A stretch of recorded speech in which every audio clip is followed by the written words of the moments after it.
नमस्ते विद्यार्थ्यांनो, आज आपण इयत्ता 12वी आणि आपला विषय वाणिज्य संघटन व व्यवस्थापन म्हणजे OCM या विषयातील प्रकरण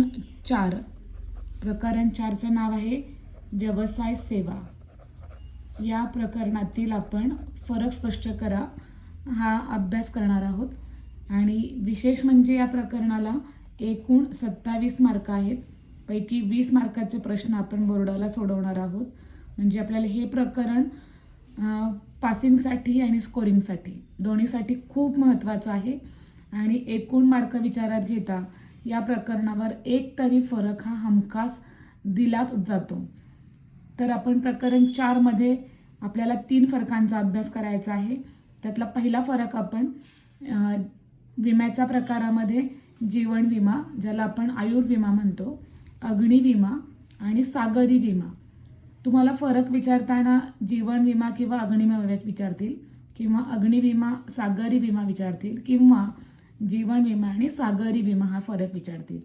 तर आपण वेगवेगळे 3 फरक अभ्यासण्यापेक्षा आपण एकाच फरकामध्ये आपण त्याचा अभ्यास करणार आहोत, तुलनात्मक आपण त्याचा अभ्यास करणार आहोत। म्हणजे तुम्हाला कोणताही फरक विचारला की अर्थ, त्यानंतरनं विमाधारक, विषयबाब, भरपाई, नुकसान भरपाई तत्व, कालावधी, हे सगळे तुम्हाला मुद्दे लिहिता येणार आहेत। तर आपण पहिला फरकाचा मुद्दा पाहूया, अर्थ। आता इथे मध्ये दिलेला आहे, पण आपण परीक्षेला हा जो अर्थ म्हणजे फरकाचे मुद्दे आहेत ते आपण पहिला कॉलम करणार आहोत, फरकाचे मुद्दे, आणि यामध्ये आपण लिहिणार आहोत अर्थ। मध्ये लिहू नका, सुरुवातीलाच फरकाचे मुद्दे हा कॉलम आपल्याला ॲड करायचा आहे आणि मग आपण फरक लिहिणार आहोत। तर आता अर्थामध्ये आपण पाहणार आहोत जीवन विमा, यालाच आपण आयुर्विमा असेही म्हणतो। आता आयुर्विमा आपल्याला जीवन विमा किंवा आयुर्विमा किंवा लाईफ इन्शुरन्स ह्याचा आपण अर्थ पाहूया। तर जीवन विमा हा विमा हमीदार व विमाधारक यांच्यामधील करार असून विमा हमीदार हा विमाधारकास विशिष्ट कालावधी संपल्यानंतर किंवा मृत्यू यापैकी सर्वात आधी जे होईल त्यासाठी भरपाई करण्यास विमाधारकाने विमा हप्ता भरल्यानंतर बांधील असतो। आता ही झाली सविस्तर व्याख्या किंवा अर्थ।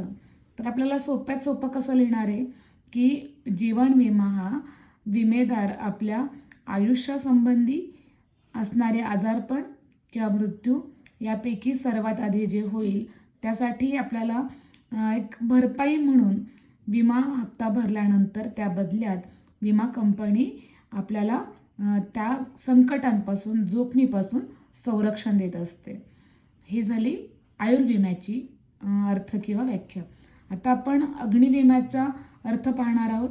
अग्निविमा हा एक करार असून ज्याद्वारे विमा हमीदार हा विमाधारकास आगीमुळे होणाऱ्या नुकसानीची भरपाई हमी देण्यास बांधील असतो। आणि सागरी विम्याचा अर्थ असा होणार आहे की सागरी विमा हा समुद्रात उद्भवणाऱ्या धोक्यांच्या नुकसानीपासून संरक्षणाची हमी देतो। म्हणजे इथे आजारपण किंवा वार्धक्य किंवा मृत्यू आयुर्विम्यामध्ये, अग्निविम्यामध्ये आपण पाहणार आहे की आगीमुळे होणाऱ्या नुकसानीची भरपाई दिली जाते आणि सागरी विम्यामध्ये सागरी प्रवासात समुद्रात उद्भवणाऱ्या धोक्यांच्या नुकसानीपासून भरपाई दिली जाते।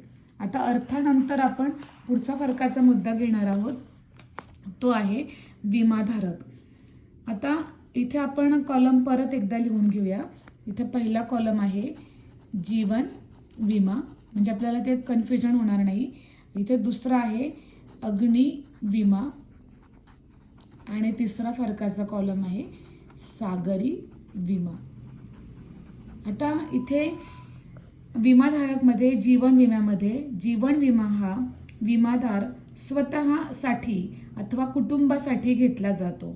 म्हणजे विमा उतरवणारी व्यक्ती स्वतःसाठी घेते किंवा कुटुंबासाठी विमा उतरवते। तर अग्निविम्यामध्ये अग्निविमा हा विमाधारक त्यांच्या व्यावसायिक मालमत्तेसाठी अथवा व्यावसायिक देण्यांसाठी घेतला जातो। तर सागरी विमा हा सामान्यतः आयातदार, निर्यातदार आणि जहाज मालकीच्या संस्थांमार्फत घेतला जातो. तिसरा फरकाचा मुद्दा आहे विषय बाब. यामध्ये पहिला आपण जीवन विम्याचा अभ्यास करूया. जीवन विम्यामध्ये विमाधारकाचे जीवन ही जीवन विम्यामध्ये विषय बाब असते. तर अग्निविम्यामध्ये संपत्ती आणि मालमत्ता ही विषय बाब असते. आणि सागरी विम्यामध्ये माल, जहाज, मालवाहतूक या विषयाची बाब असतात. आता पुढे विमाहित हे कॅन्सल केलेलं आहे. तुम्हाला तुमच्या पुस्तकात जर तुम्ही त्याचं करेक्शन केलं नसेल तर चौथा मुद्दा हा काढून टाका, तो परीक्षेला लिहू नका. पाचवा मुद्दा आपण पाहूया. याला आपण 4 नंबर देऊया. कालावधी. जीवन विमा हा कितीही वर्षांसाठी, म्हणजे विमेदाराच्या, इथे चुकून झालंय, विमेदाराच्या मृत्यूपर्यंत कितीही कालावधीसाठी घेता येतो, म्हणजे याला निश्चित कालावधी नसतो. तर अग्निविम्यामध्ये अग्निविम्याची मुदत साधारणतः 1 वर्षापर्यंत असते. आणि सागरी विम्यामध्ये सामान्यतः सागरी विमा लहान कालावधीसाठी, लहान म्हणजे अल्प कालावधीकरिता असून 1 महिन्यांपासून ते 1 वर्षांपर्यंत असतो. म्हणजे 1 महिना कमीत कमी ते 1 वर्षांपर्यंत असतो. 1 वर्षापेक्षा जास्त कालावधीसाठी सागरी विमा मिळत नाही, म्हणून त्याला अल्प कालावधी म्हटले. आता पुढचा 5वा मुद्दा आपण पाहणार आहोत, भरपाई.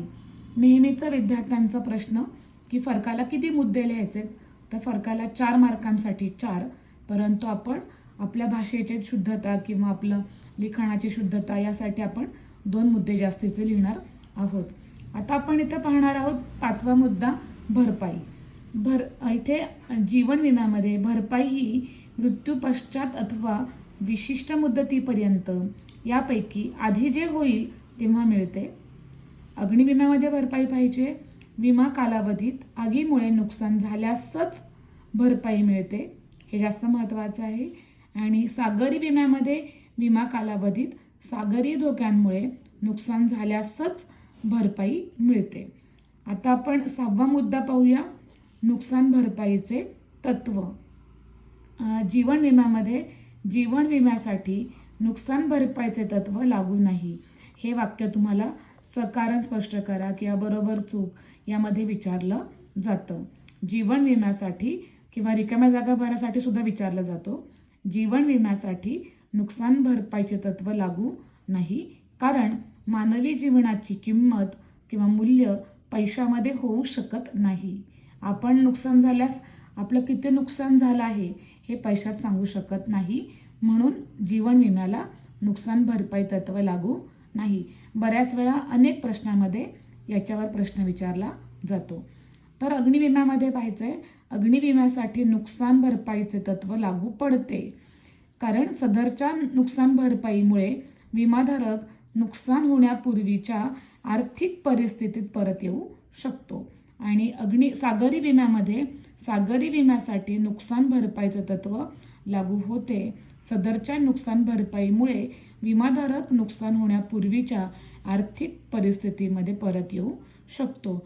आता हे जे अग्निविमा आणि सागरी विम्याला सारखंच हा पॉईंट आहे, तर हा पॉईंट तुम्ही तिथे त्यावेळेस लिहायचा नाही. सारखा मुद्दा असेल तर आपण फरकामध्ये लिहित नाही. जर मुद्दे वेगळे असतील, उदाहरणार्थ अग्निविम्यामध्ये किंवा जीवन विम्याला हे तत्व लागू नाही आणि सागरी विम्याला तत्व लागू आहे, हे आपण फरकाला लिहू शकतो. फक्त सारखे मुद्दे जे आहेत ते आपण फरकामध्ये लिहित नाही. आता पुढचा आपण मुद्दा पाहूया. पुन्हा आपण इथे नावं घालून घेऊया. इथे नाव आहे जीवन विमा. पहिला कॉलम आपला आहे जीवन विमा, दुसरा कॉलम आपला आहे अग्नि विमा आणि तिसरा आपला आहे सागरी विमा. आता याच्यामध्ये काही करेक्शन आहेत. हे दोन्ही मुद्दे रिपीट झालेत, म्हणजे तोच पॅरेग्राफ इथे रिपीट झाला आहे, त्यामुळे हा कॅन्सल केलेला आहे. तुम्ही सुद्धा तुमच्या पुस्तकामध्ये ती करेक्शन करून घ्या. आता इथे फरकाचा मुद्दा आहे 7वा, विम्यांची संख्या. इथे जीवन विम्यामध्ये एका जीवनासाठी विमाधारक कितीही विमा योजना घेऊ शकतो. सर्व विम्यांमध्ये भरपाई लागू असते. इथे अग्निविम्यामध्ये अग्निविमा हा साधारणतः एका विम्यात घेता येतो. पुनर्विमा सुद्धा या बाबतीत लागू आहे, परंतु नुकसान भरपाई ही फक्त वास्तविक नुकसानीसाठीच मिळते. आणि तिसरा म्हणजे सागरी विम्यामध्ये सागरी विमा हा साधारणतः एका विम्यात घेता येतो.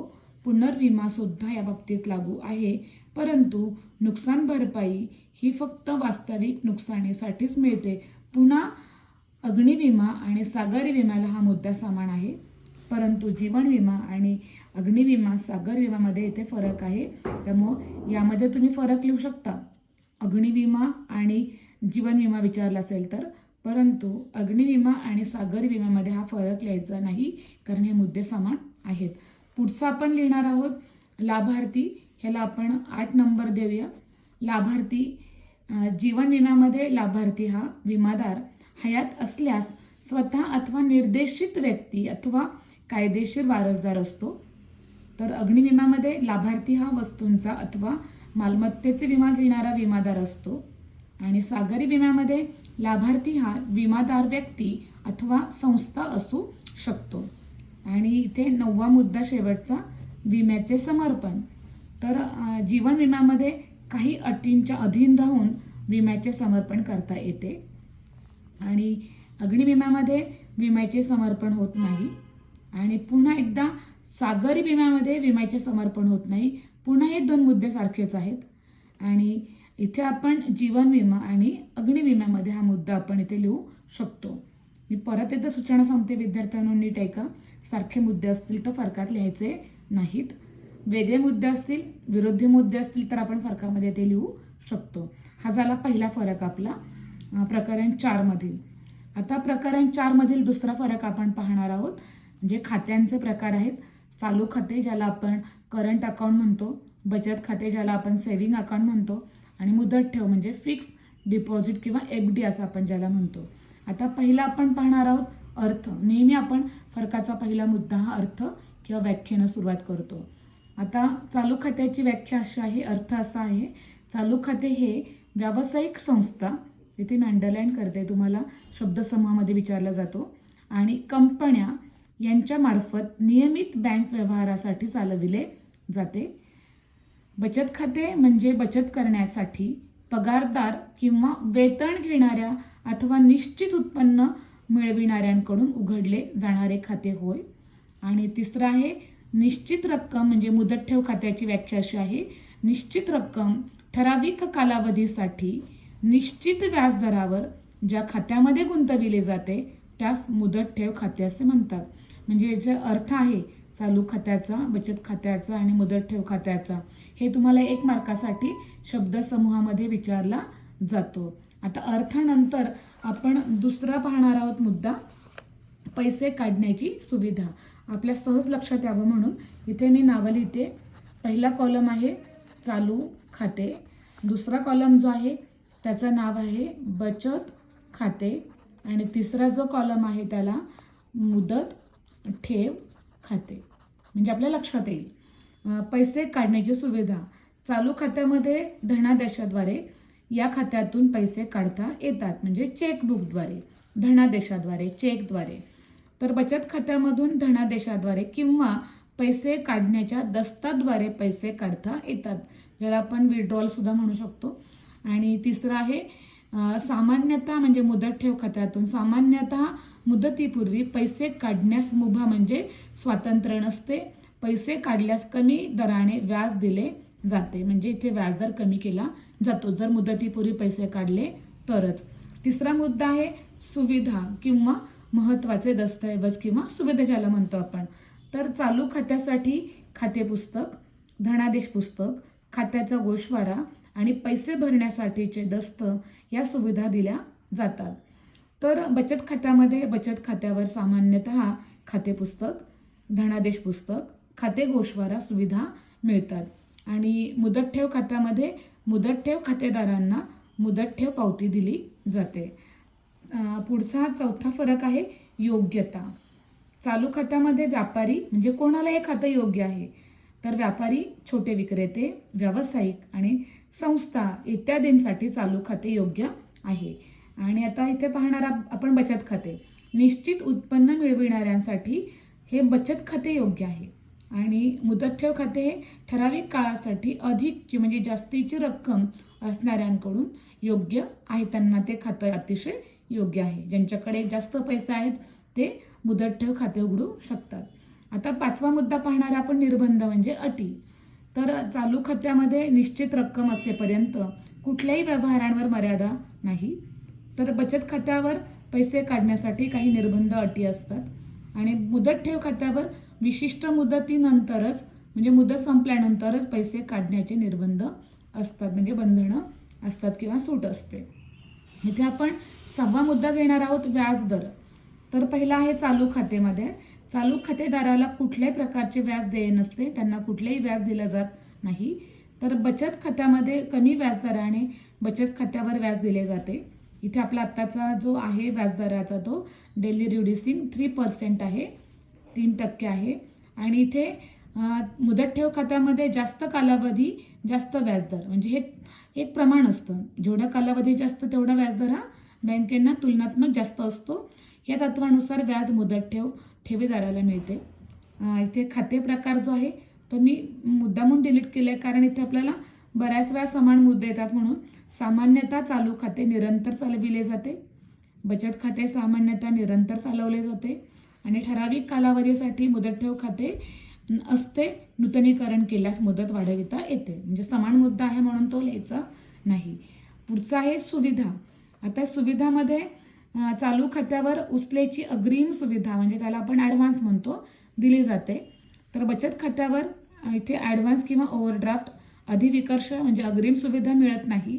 आणि इथे मुदत ठेव खात्यावर रकमेच्या 90% रक्कम कर्ज म्हणून मिळू शकते. म्हणजे आपण जेवढी ठेव ठेवली त्याच्या 90% रक्कम आपण इथे ॲडव्हान्स म्हणून अग्रिम म्हणून काढू शकतो. आता पुढे आपण पाहणार आहोत, पुढचा आपल्याला जो फरक आहे तो आहे व्यावसायिक बँक आणि मध्यवर्ती बँक.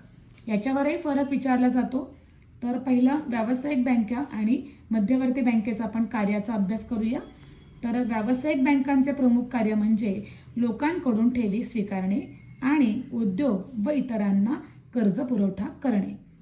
तर मध्यवर्ती बँकेची कार्य असं आहे, मध्यवर्ती बँकेचे प्रमुख कार्य म्हणजे देशातील वित्त पुरवठा सुरळीत राखणे. आता दुसरा फरकाचा मुद्दा पाहू आपण, चलन छपाई. तर व्यावसायिक बँकांचे प्रमुख कार्य म्हणजे लोकांकडून ठेवी स्वीकारणे आणि उद्योग व इतरांना कर्ज पुरवठा करणे. तर इथे मध्यवर्ती बँकेचं चलन छपाईमध्ये अभ्यास करूया.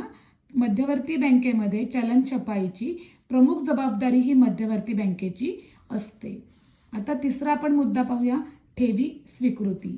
आता या ठेवी स्वीकृतीमध्ये व्यावसायिक बँका सामान्य लोकांकडून ठेव स्वीकारू शकतात आणि मध्यवर्ती बँका लोकांकडून ठेवी स्वीकृती करू शकत नाही.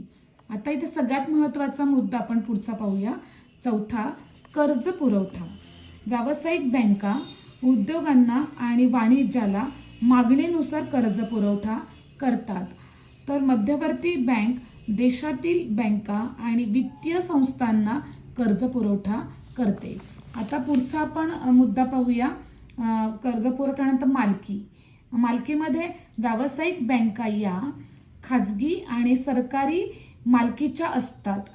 तर मध्यवर्ती बँकेवर भारत सरकारची मालकी व नियंत्रण असते.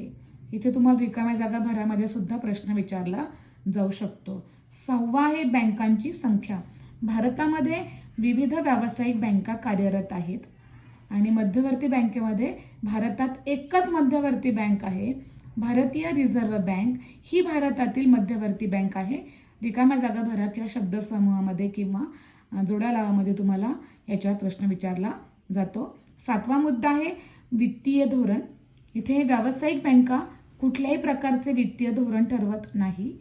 तर इथे मध्यवर्ती बँका भारतातील वित्तीय धोरण ठरविण्याची व राबविण्याची जबाबदारी मध्यवर्ती बँकेची असते. आणि शेवटचा मुद्दा आहे नियंत्रण. तर इथे व्यावसायिक बँका कोणावरही नियंत्रण करू शकत नाही किंवा ठेवू शकत नाहीत. तर मध्यवर्ती बँकांमध्ये भारतातील सर्व बँकांवर नियंत्रण करण्याची ठेवण्याची जबाबदारी मध्यवर्ती बँकेची असते. अशा प्रकारे आपण आज 3 फरकांचा अभ्यास केला. एक जीवन विमा, अग्नि विमा आणि सागरी विमा. त्यानंतरनं चालू ठेव खाते, बचत ठेव खाते, मुदत ठेव खाते आणि आता व्यावसायिक बँक आणि मध्यवर्ती बँक यावर आपण आता अभ्यास केलेला आहे. पुढचा जो फरक आहे हा 25% डिलीटमध्ये आहे, त्यामुळे याचा आपण आत्ता तुर्तास अभ्यास करणार नाही. आणि पुढे आपल्याला जो फरक विचारलेला आहे तो म्हणजे करदेय गोदामे आणि करदत्त गोदामे यावरचा आपण फरक हा पुढच्या आपल्या ज्या व्हिडिओमध्ये आपण याच प्रकरणातला करदेय आणि करदत्त गोदामे जो प्रश्न विचारलेला आहे त्यावर आपण पुढचा व्हिडिओ अभ्यासू. तोपर्यंत आज आपण जो फरकाचा अभ्यास केलेला आहे, स्कोरिंगसाठी जास्त मार्कांसाठी आपल्याला फरकांचा अभ्यास करायचा आहे. आणि प्रकरण 4 मधला हमखास एक फरक हा असतोच असतो. मग तो विम्यावर आधारित असेल, तो बँकांवर आधारित असेल किंवा तो गोदामांवर आधारित असेल. येणाऱ्या 4 मार्चला जी परीक्षा सुरू होणार आहे त्या परीक्षेसाठी माझ्या सर्व विद्यार्थ्यांना विद्यार्थिनींना अगदी मनापासून शुभेच्छा. धन्यवाद.